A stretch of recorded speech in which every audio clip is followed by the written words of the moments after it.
Ma'am Patricia, thank you po sa pagpayag na pag-interview po namin. So, interview ko lang po. So, number 1 po, how can we make authentic assessment reliable?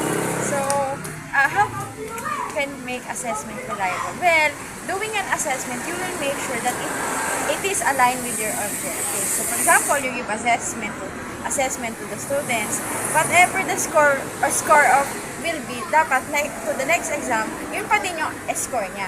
Or for example, sa mga students, masasabi mong reliable yung assessment na binigay mo sa kanila kapag yung score na binigay na nakuha nila before, magiging score pa din nila sa mga susunod. Or pati ba nila kung mag-aaral talaga, aaralin ulit nila yung question. Ano mo masasabing reliable yung assessment mo? Thank you po. Second po is, how can we make authentic assessments valid? Sa valid naman, ayun, same as reliability, dapat align pa rin siya sa objective na gagawin mo. And then another one, masasabi mo valid yung exam mo sa estudyante mo is maganda yung pagkakakonstruct mo with the assessment. Nakukuha mo talaga from the topic itself, ano yung pinaka-topic mo, dapat dun din papasok yun din yung lalabas sa assessment. Thank you po.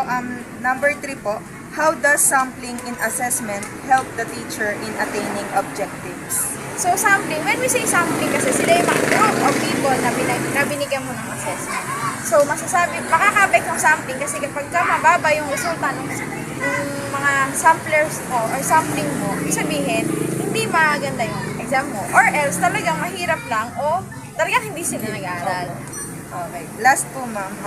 How can we perform assessment for learning in doing authentic assessments? Kasi when we say assessment for learning, ibig sabihin, ginagawa siya during, for example, during the period, yung mga quizzes na after the subject matter. So, masasabi mo authentic siya or para sa susunod mo assessment. Yun kasi yung magiging basis mo para sa assessment of learning mo. Kasi when we say of learning after the grading period.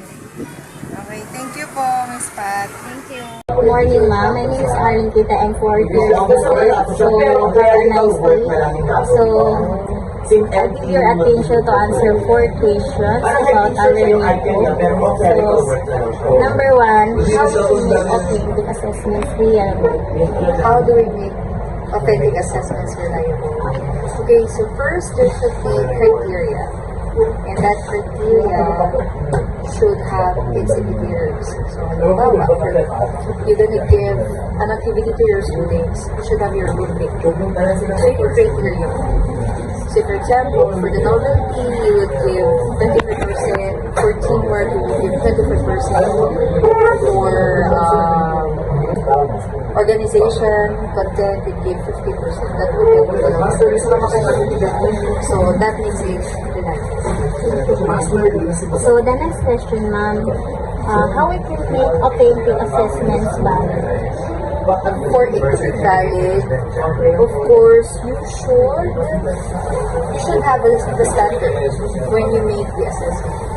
So, yung standard mo. In some cases, I think that the usual format would be SMART. Yung acronym is SMART.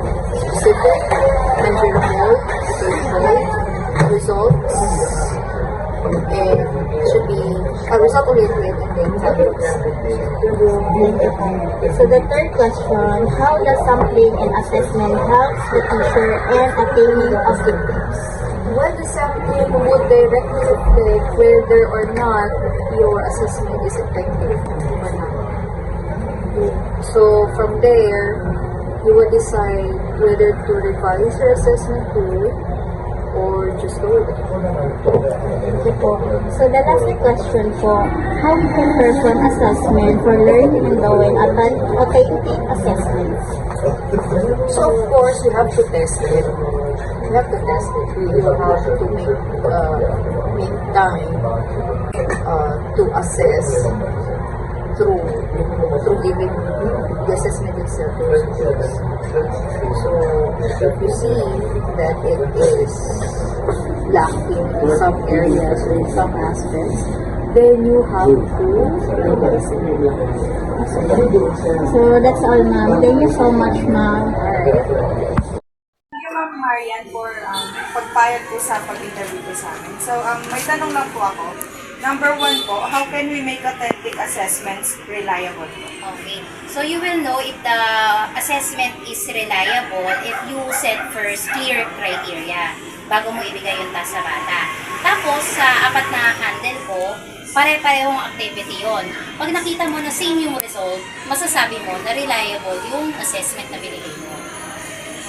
Thank you po. So number 2 po, how can we make authentic assessments valid?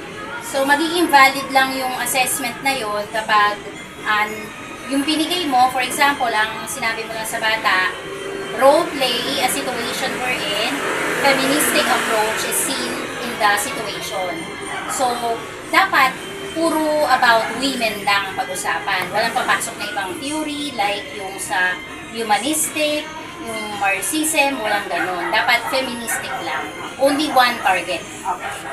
Thank you po. Number 3 po, how does sampling in assessment helps the teacher in attaining objectives? Okay. So, itong sampling naman, kada gawa namin ng lesson plan, may nakalagay at the end of the 40-minute period, 80% of the students with 100% proficiency must accomplish the objectives.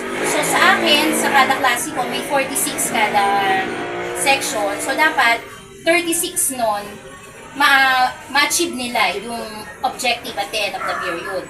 Kumbaga, pinag-perform ko sila ng roleplay, lahat dapat sila 36. Di ba nakagrupo kapag roleplaying, authentic kasi, real life scenario. Dapat mapakita nila sa akin yung hinihingi ko. Yun. Thank you, ma'am. For last po, number 4, how can we perform assessment for learning in doing authentic assessments? Okay, so first, dapat i-present mo muna sa bata yung mga activity outcomes. Ano yung expected mong outcomes? Then, you need to set clear directions. At yung huli, dapat mag-set ka rin ng rubric. Ano yung susundan nila? Paano mo sila gigradean? Yun lang. Thank you, ma'am.